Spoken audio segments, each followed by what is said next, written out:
Hello, and welcome to the Trauma Uncomplicated podcast, where we untangle the ways complex trauma formed you and your relationships and give you the tools to get your grounded, true self back in the driver's seat. My name is Christy Morgan, and I'm a relational trauma therapist.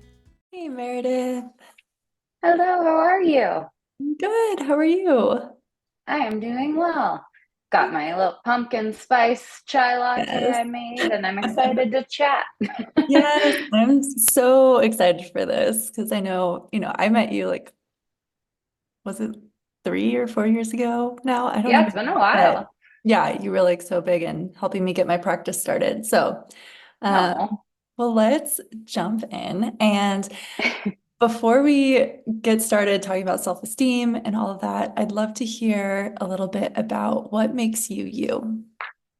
yeah, I love this question. It's tricky because there's so many aspects, but I think what makes me me is that I am a really deep feeler, and as you know, a kid and growing up, that doesn't always feel like a good thing. To be really sensitive, and definitely aspects of that came from like being a peacekeeper in my own home and being a people pleaser, and so there were some things to outgrow, but I have done a lot of work reclaiming being a deep feeler for myself. And now it feels a lot more like a gift as a colleague and friend and partner and healer, to be able to really pick up on where other people are at and have really deep self awareness, has really served me well. And where that used to be more like a people pleasing, anxious mindset of deep feeling. Now it's really like a hunger for life and learning and feeling all of the things that I'm experiencing deeply, and also helping other people do that because I've been through that journey myself of healing those things. And so, yeah, I think that really defines me. And clearly, my view of it has shifted throughout my life too. Mhm. Yeah, and I feel I've been following you on Instagram, and one of the things that seems so central to you is you're just giving people permission to Hmm. be themselves and to come home and rest in themselves rather than feeling like they have to please everyone else and be somebody else. And I'm curious, what led you to the path of going from this place of I feel trapped in these people pleasing tendencies and being the peacemaker to then being okay, I now have done my healing work and I want to give this back. Can you tell us a little bit That's a about that great journey? question. And I just want to say, like, that is so nice of you to say that that's what you pick up on from my messaging and stuff. That is definitely what I want to put out there. So that's lovely. But yes, I think honestly, it really was learning how to give myself permission.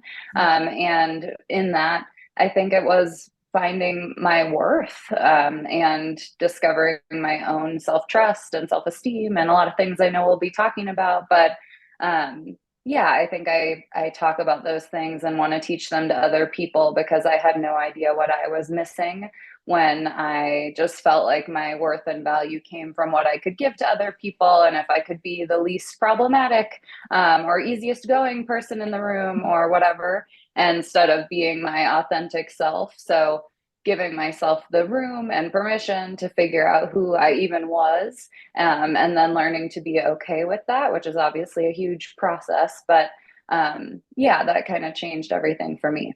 Mm, beautiful. Thank you.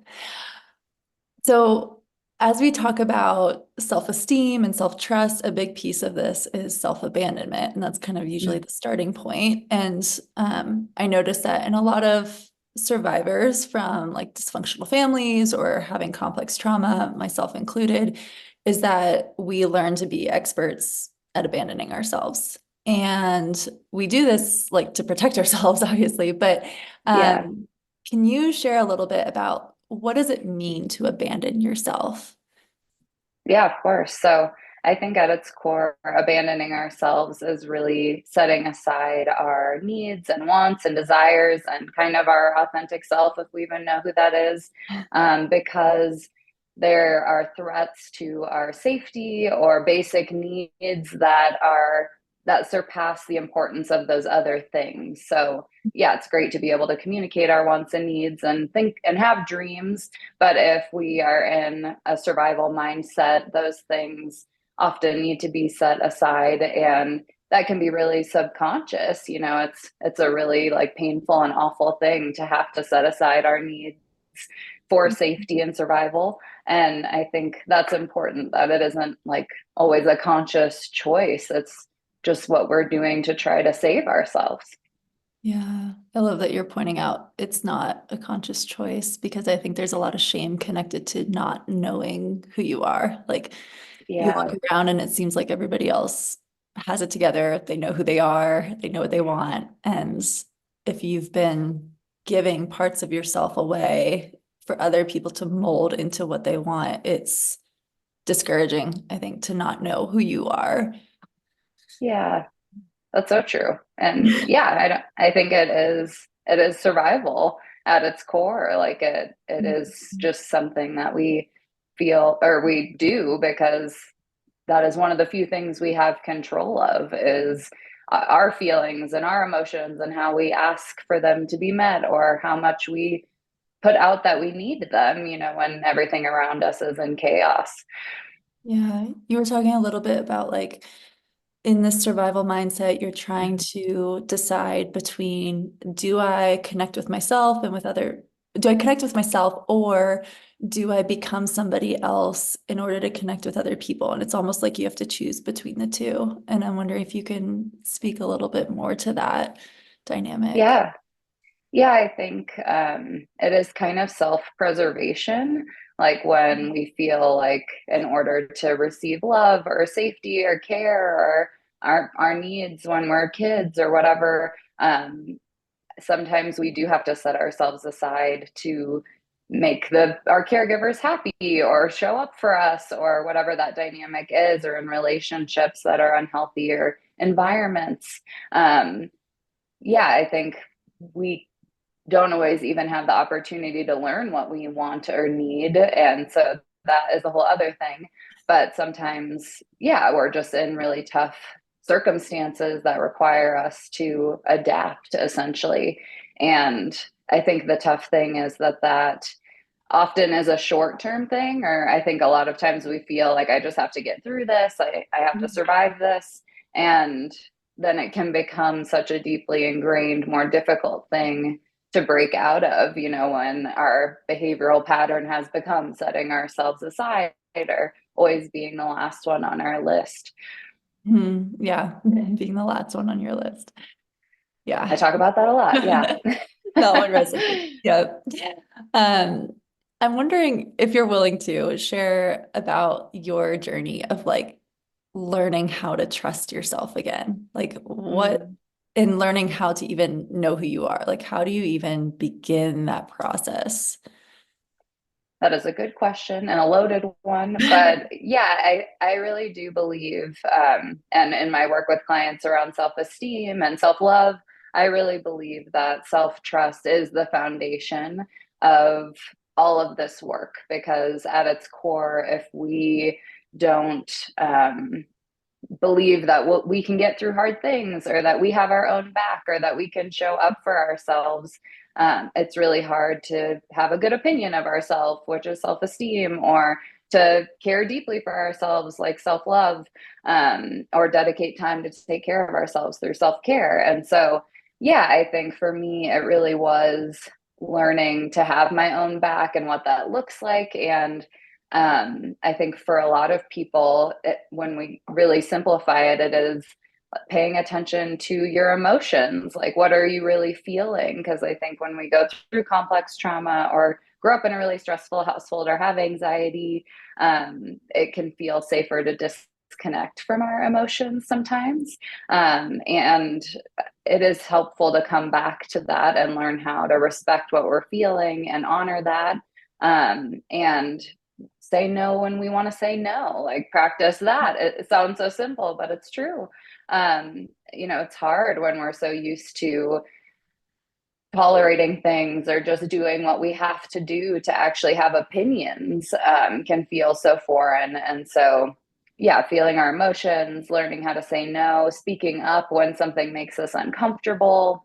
Mm. These are really like simple ways to tap into self-trust, but they're so important. They're not small at all because it's obviously really hard to do. But I think creating that foundation really allows you to develop more fully as a person and even figure out who your authentic self is. Mm. Yeah, so I'm hearing like taking those baby steps and showing up for yourself, but also like giving yourself the space to actually feel what's real and maybe even the permission that it's not bad that you're feeling what's real Yeah, right now. Yeah. absolutely. So you had talked about, self-trust is this like crucial starting point for self-esteem. And so many of us struggle with self-esteem. I think that's a huge issue just in our Sure. society right now. Can you talk a little bit about like why is self-trust that crucial starting point? Can you share more about that?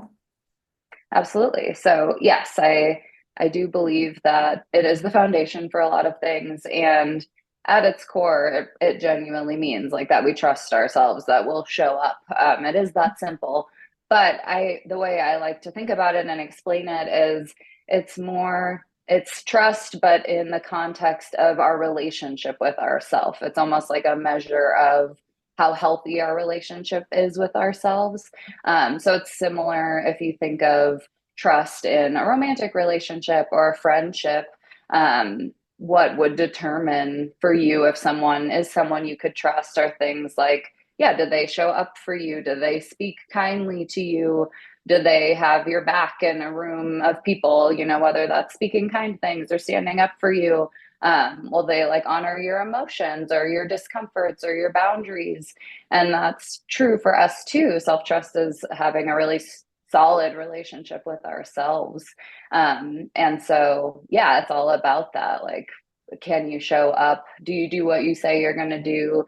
Like I said, will you say no if you want to? But yeah, are you listening to your gut? Are you living in alignment with who you are as a person and what your values are? All of these things really make up self trust. Yeah. Yeah. I think that's like such a good way to like frame it as like what's your relationship with yourself like because like I'm a mom and when I think about my kids like if I notice that they're uncomfortable in a situation I'm going to speak up for them but for Mm, myself if I'm in an uncomfortable situation it's so hard to pull myself out of it and I think thinking of it as this relationship of like okay I'm caring for this maybe younger wounded part inside of me like yeah. how do I pull them out of a situation that doesn't feel safe or say no for them when it feels icky to say no in the moment? Yeah, Yeah. absolutely. Yeah. And it's easier to do for other people, right? It's so It's easy. hard Yeah. to do for ourselves. It's so easy to do it for other people. And I'd probably even say that as people pleasers, it's like kind of one of our strengths. It's like we're aware of what other people need and we're gonna like speak up or abandon ourselves in order to make sure their needs are met. And meanwhile, we're totally unaware of our own needs in the process. Yeah.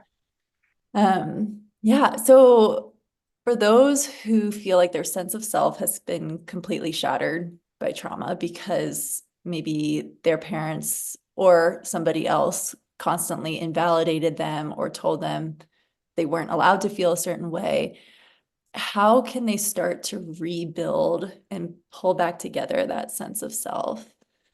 Mm.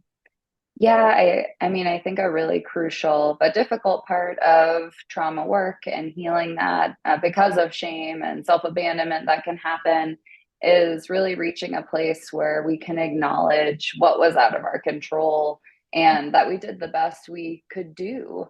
And a few starting points that I think are really important for that. One is reconnecting with our body, kind of like I was Mm, saying when we have had to self abandon and kind of set aside our needs or even the cues of our nervous system, because if our body's screaming at us that something feels really uncomfortable or isn't good for us, but we really don't have an escape route, we kind of have to learn to silence those things just to survive. And So it's really crucial to reconnect with that part of ourself. Our body obviously holds so much wisdom and can tell us when things feel good or bad or are serving us or not. So when we're in a safer situation, I think that's a super crucial thing.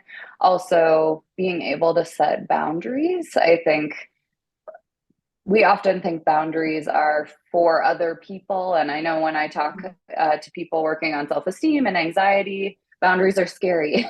We don't want to upset anyone or we worry about reactions from other people. But I think it's important to remember that boundaries are for us. They're not really for other people. You're not saying, like, I'm going to put my phone down in the evenings so that I can feel less overstimulated for you. It's for me, or even when it involves someone else, if you're saying, like, I'm not going to do holidays with family because that really stresses me out, that's still for you. And so obviously it matters how other people respond and react, and it's really normal for there to be kind of this bubble up of emotions as people adjust to new boundaries, but at the end of the day, it is for you. And as someone is going through their healing journey, being able to start reclaiming, like, what is good for me and what works for me and what feels good is pretty crucial when that voice has been silenced for a while. And then the last thing I think would be self compassion, which is really, I mean, at its core, is saying that life involves suffering. And instead of adding to that suffering by being hard on ourselves and judging ourselves or using tough love, that research has shown that that causes more damage. And it's actually a lot more beneficial to love ourselves through things and figure out how to support ourselves or hold space for ourselves. So I Mm. think those are three really good starting points if we want to rebuild our sense of self. And then we can make space for holding and healing the parts of ourselves that were silenced so we can start honoring them again. Wow, there's so much there. I really want to dig into the self-compassion in a moment, but the boundaries one I think is so relevant for Mm. we're coming up to the holidays. Oh, yeah. It's one thing when you're like, by yourself and you're thinking like, what do I need? And you really like broke through that barrier to even know what you need and the boundary you want to have.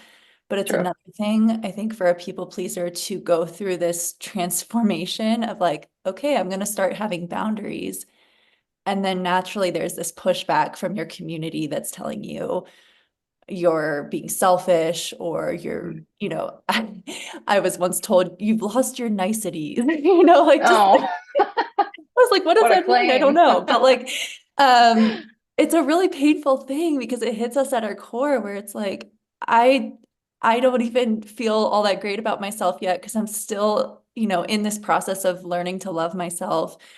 I'm trying to earn that trust and have boundaries, but I'm getting this feedback because it's a rough transition for everyone involved.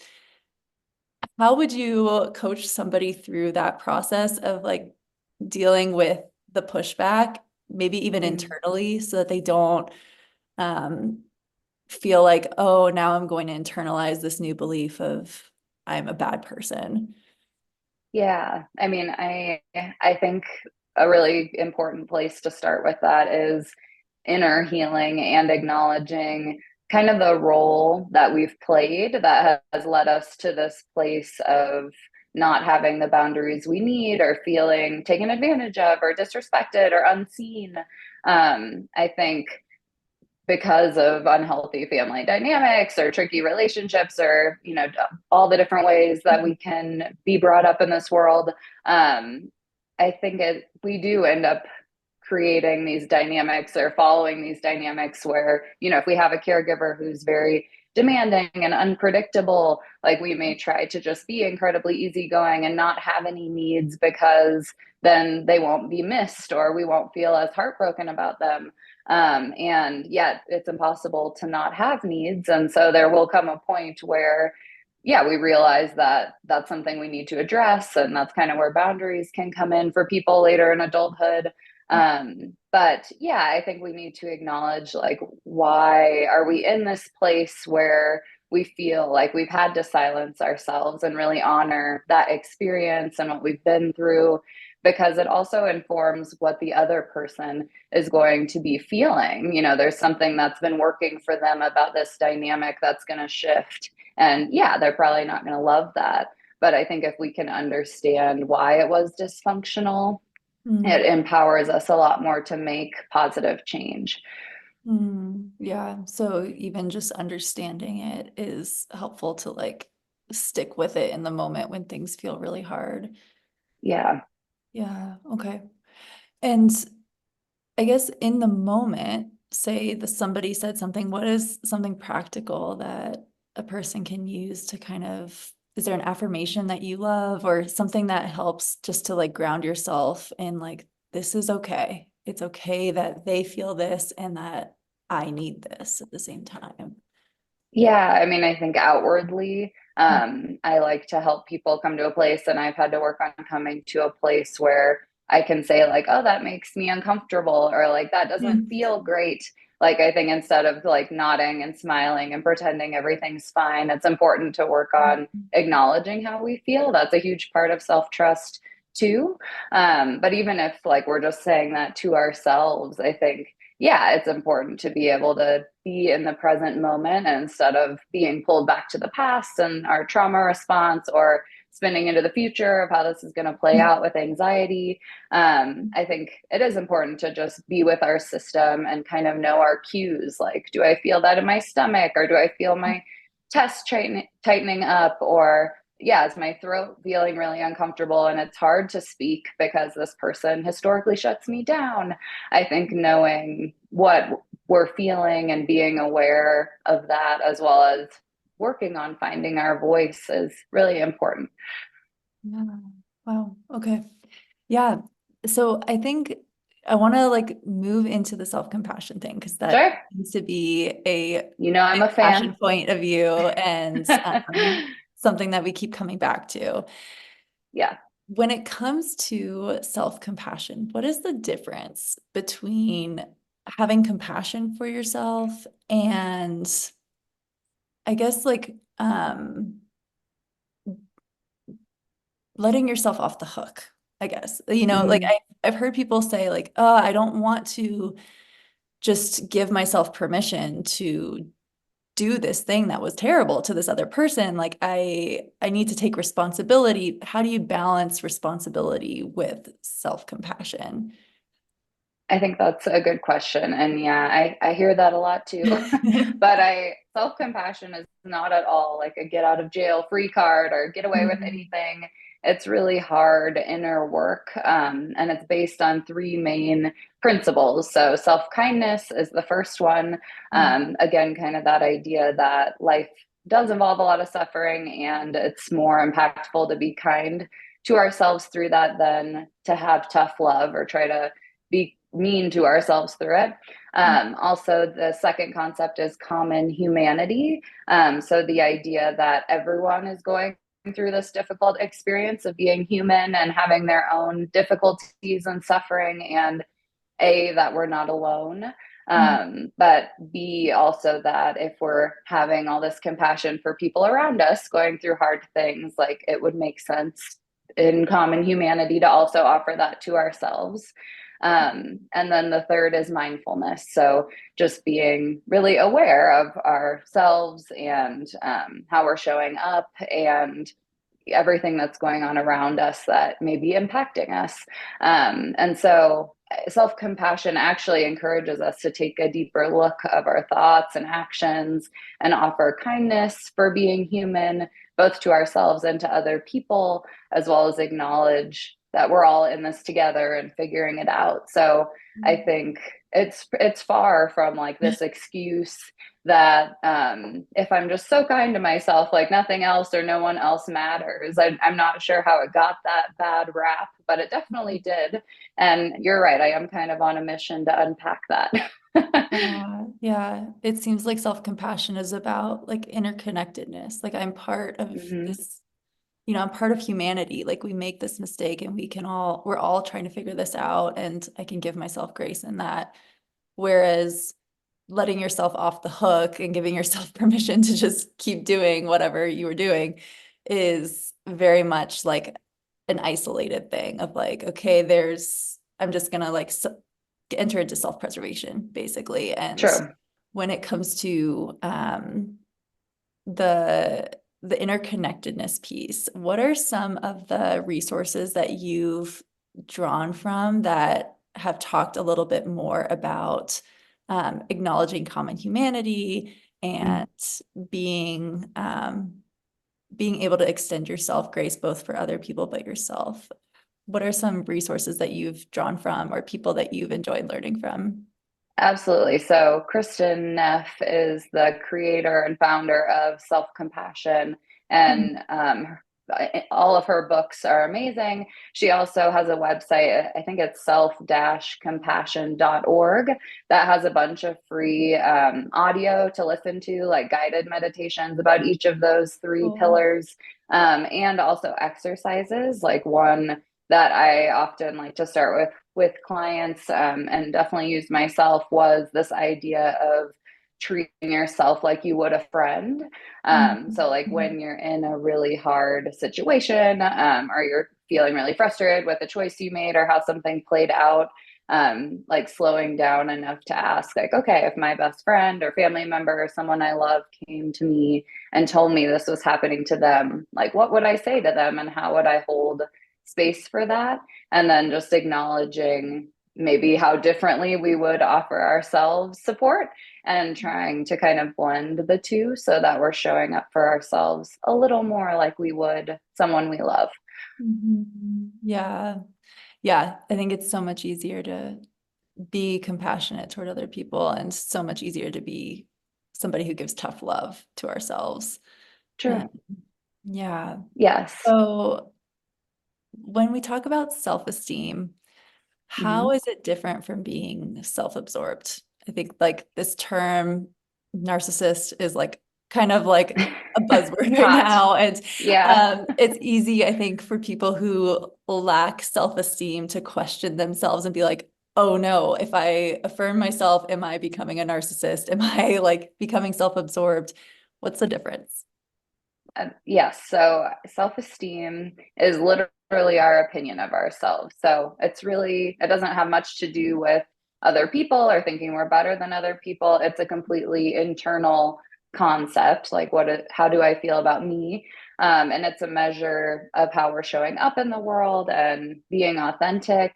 And I guess something I like to talk about a little bit is just that self esteem is very fleeting, unlike self trust, which is kind of this strong foundation. Self esteem really comes and goes based on our accomplishments that day, what we're wearing, how we feel. It really is a mirror to our own inner world. So, having good self esteem is really just a positive thing. Like the fact that you're showing up in the world and feeling authentic and feeling good about yourself is totally positive. I think a lot of people worry about being selfish, but people who are selfish don't. So I think if you Yeah. have really good self esteem and are feeling good about yourself, it actually allows more capacity for you to show up for others, because I think the truth is that it's really draining and hard to live in a body or exist as a person that we despise. And so when we are coming from a place of love and, having a full cup ourselves, it really just allows outpouring into our community. And so I think that is a myth. Yeah, wow. I love what you said about like when we do have that positive feeling toward ourselves and we're able to release ourselves from that self-hatred, we have more space to pour out Mm. to other people. Yeah, that's a beautiful thing. And I think it's a very motivating thing too, especially for people who are concerned about taking care of others. It could be a good motivator of like, okay, this is part of me loving other people is I have to Mm. like not hate myself. I need to learn to love myself and in all my forms. So, Yeah, it's do true. you? I mean, I'm sure you've sat across the table or been with family or someone that just is really self-deprecating and really hard on themselves and just negative. And yeah, I think that like can pull more energy from a room than someone who's loving themselves. Yeah. Yeah. When you're around people who love themselves, it definitely feels like there's a spaciousness in that. Yeah. Yeah. So sometimes I've heard from people like sometimes affirmations feel like this almost like cheap band-aid, like they don't feel like super um deep or rooted, but there has been research that having like using self-affirmations can actually change our brain. And I'm wondering if you can speak more to that for the person who's like, this feels like a cheap, quick fix. Like, can you speak to why affirmations are actually so important? Yeah, absolutely. So, first of all, I want to say to that person, I get it. Some of them are very cheesy. And I think like this idea of standing in the mirror and just saying like a few nice things to yourself every day or something can be hard to swallow when we are really struggling with self-esteem or just how we view ourselves. But I am a huge believer that affirmations are really powerful. I wrote a blog on this a while ago. But the reason that affirmations are so impactful is neuroplasticity, this idea and truth that our brain is able to constantly be learning and adapting, and that we can rewire our thinking. That is what neuroplasticity is. And I think something that is really important for people to know is that the pathways that we use the most often, the things that we tell ourselves about ourselves, the thoughts that we tend to think the most often, worries that we revisit all the time, those become the most deeply ingrained pathways in our brain, because those are the paths that we travel the most often. And so the benefit of affirmations is starting to send more positive messages, um, because yeah, if the track that we're going down all the time is like I always mess up, for example, that's going to become a deeply ingrained belief that becomes kind of how we show up in the world and is kind of the fact that our brain will pull pretty easily because it knows that road really well. Where if we start saying affirmations of things like, things are hard, but I keep trying, or I don't have to be perfect. I those start creating new pathways. Like they don't even have to be less traveled pathways. We can start from scratch, things that no one's ever told us or that we haven't been good about telling ourselves, and create totally new wiring in our brain. And the more we travel those paths, the more deeply ingrained they become. And you can kind of swap out the negative pathways that are pretty deeply entrenched. If we stop walking those and start using more positive messages, those can become the more deeply entrenched things that our brain pulls from more easily. So, yes, some are very cheesy, but it is really powerful how it can help us rewire the brain. Seems like it's a big part of like having internal boundaries with yourself of like, I'm going to choose to not go down this path of self-hatred and I'm going to choose a different truth about myself. Yeah, which takes a lot of self-awareness, obviously, to be like, oh, I think I'm going down that road again. Like I notice I'm stuck in this thought pattern again. But yeah, very beneficial if we are able to start paying more attention to those things. Mm. Yeah, beautiful. Have you seen Inside Out 2?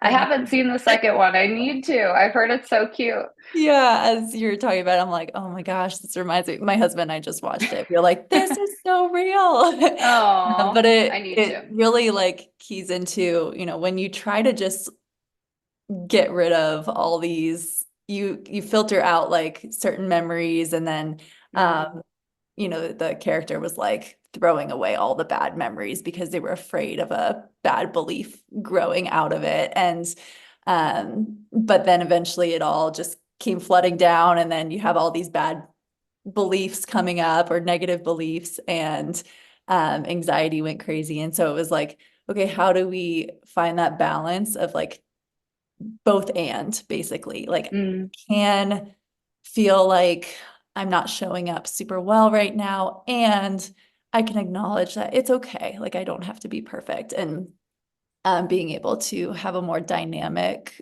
sense of yourself that it doesn't yeah. have to be one or the other. Yeah, Yeah, that's so true. I'm going to watch that. you should watch it. And It's great. it sounds right on par with what we're talking about. Yeah. Because, yeah, I think a lot of times we assume our thoughts are facts, like the things that we're being told or we hear all the time internally must be true. And they're not. They're just thoughts. They're ideas that our brain's coming up with based on our experiences and what other people have told us and what we've told ourselves.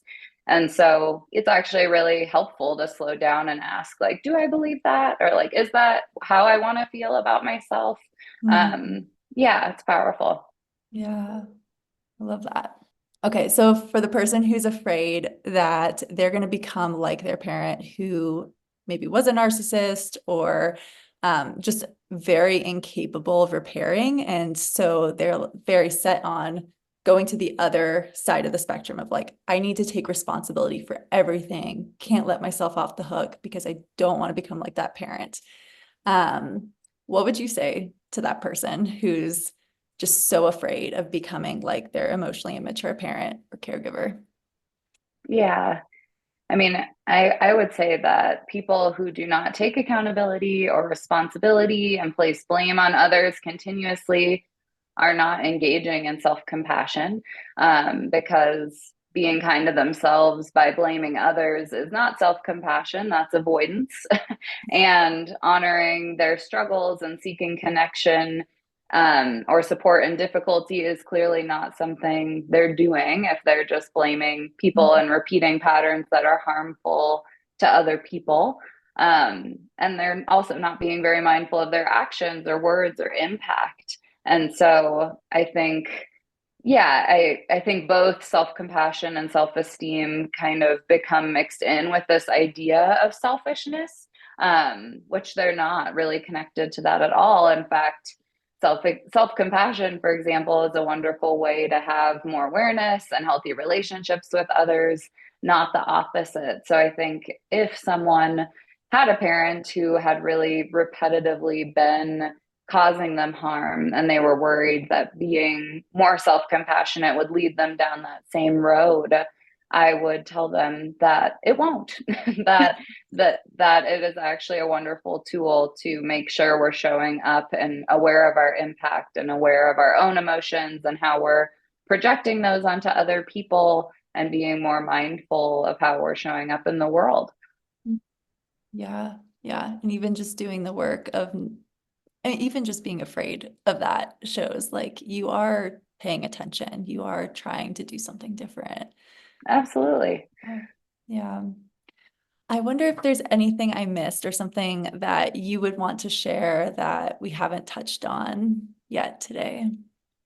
I think, kind of going back to the self abandonment at the beginning, something that I just really feel strongly about that I like to share, and I want anyone to know that is dealing with self abandonment, whether that's from trauma or whatever has caused them to feel like they can't prioritize their needs, is that it basically, knowing the difference between guilt and shame is really important, I think, to talk about. So, guilt is when we feel like we have done something bad, and shame is when we feel like we are bad. And shame really thrives and lives in silence. And so, trauma is often held in silence for a long time. It's hard to talk about these things that have happened to us, and um, we can just struggle with that internally for a really long time. And we won't get messages that challenge the belief that we are bad if we're not talking about it externally or discussing it with people, which really allows shame to fester. And there's a saying I've heard that says, like, trauma dies in rooms with safe people or in safe environments. And I think that's so true because to leave that idea of I am bad, we not only need safe places and people, but we need to be able to start rebuilding self trust so we can get to those other good things like self love and self esteem. And yeah, I think it's crucial that we are able to start showing up for ourselves consistently and consider our emotions and really honor all the things that we weren't allowed to do because of trauma and having to set ourselves aside or abandon some of our needs. I think shame is just such a pervasive issue that I see really taking over people's lives and shifting their entire self view and identity. And that is, as someone who wants to break down anxiety and help people find self love and feel like they deserve it, that is just one thing that I think is so important that we talk about, that shame lives in silence. And it's important to, when we are in safer environments and have healthier relationships, to talk about the things that weigh on us and not try to do it all alone. Yeah. I mean, again, it's like that connection piece, like being in relationship matters, and it does help like make the shame kind of go down a little bit so that we can have a more honest view of ourselves. I think shame is such a one-sided thing, and to be able to say it's both hands, like, and to have other people be that mirror for you when you forget who you are as well. Yeah. So when it comes to coming back to ourselves, I'm curious, what does it mean to you to come home to yourself and to be fully alive? Oh, that's a great question. Um, I think for me, it's that my decisions are not based on shoulds or musts. I'm not doing things because I feel like I should show up for someone, or someone else may need something for me, or this is how other people expect things from me. Being at home in myself and feeling fully alive means that I'm living authentically and in alignment with my heart, body, and mind. And I think for me, that's reaching a point where like being alone feels like contentment and isn't scary. Mm, And that I'm going after things that excite me, not because I'm never afraid, but because I know I deserve the possibility of success and happiness. And also that I'm okay with failing. I think that's been a huge lesson for me, mm, that like figuring out this life and doing new things and growing, it means it won't always be perfect or go smoothly, but again, with the self trust that I know I've got my back and it will be fine at the end of the day. And I can get through anything. And so, yeah, I think those are kind of the cornerstones that I try to turn to, just making sure I'm living in alignment and that I do have my back. mm. Yeah, I love that. In moments where the path feels long, because the path often is very long, True. what keeps you going? What helps you hold on to hope? Um, I mean, I think you're right. It was a never-ending journey, continuing to figure ourselves out and figure out where we're going. But that like excites me now. It feels less daunting. I think it's great that we don't know our full capacity and that there are limits we're going to cross that we can't even foresee yet. But for me, I think I really need an intentional like check-in practice with my emotions, like slowing down enough to check in with that body wisdom, having really healthy relationships that make me feel seen and like I can be myself. Um, I also really love setting goals and challenges. I think that helps me continue to build self-trust and push myself out of my comfort zone.